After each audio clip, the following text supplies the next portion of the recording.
The time has come, the walrus said, to talk of many things. Of shoes and ships and sealing wax, of cabbages and kings, and why the sea is boiling hot, and whether pigs have wings. But wait a bit, the oysters cried, before we have our chat, for some of us are out of breath and all of us are fat. No hurry, said the carpenter. They thanked him much for that. A loaf of bread, the walrus said, is what we chiefly need. Pepper and vinegar, besides, are very good indeed. Now, if you're ready, oysters dear, we can begin to feed.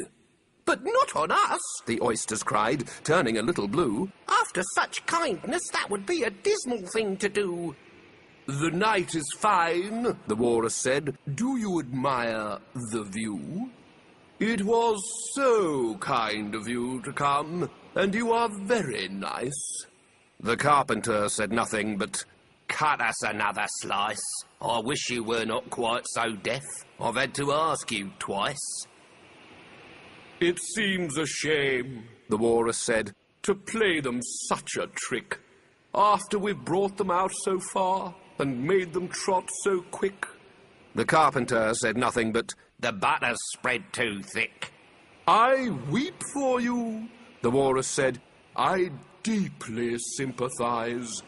With sobs and tears, he sorted out those of the largest size, holding his pocket handkerchief before his streaming eyes. Oh, oysters, said the carpenter, you've had a pleasant run. Shall we be trotting home again? But answer came there none, and this was scarcely odd, because they'd eaten every one.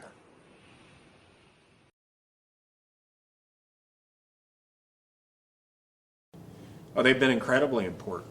The Tea Party understands, and their philosophy is smaller government and lower taxes, and that's what we stand for in the Moffat-Harmon ticket. And they're great grassroots people. They're helping us in all corners of the state, and the Tea Party principles are what's going to save this state and save our nation. So we welcome that support. We appreciate the support, and it's going to carry forward even after we're elected.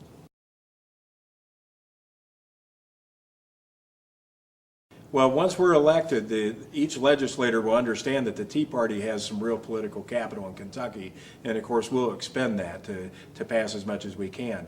But the biggest way we're going to do this is we're going to meet with each legislator after we're elected and talk to them about their issues in their district, but then we'll gauge what their level of support is on each of our four corners. And we will post on a website that we privately fund and manage ourselves where they stand, so that the voter can see exactly where each legislator stands. And if they like what they see, they can call them and congratulate them. If they don't like what they see, then they can call them and give them a little bit of grief about it if they'd like. But the bottom line is we have to be able to communicate to the public, directly to the voter, without the filter of leadership, without the filter of the mainstream media, but directly. And what we will be able to do is empower the voter to understand what's happening in Frankfort and let them help us exact this change.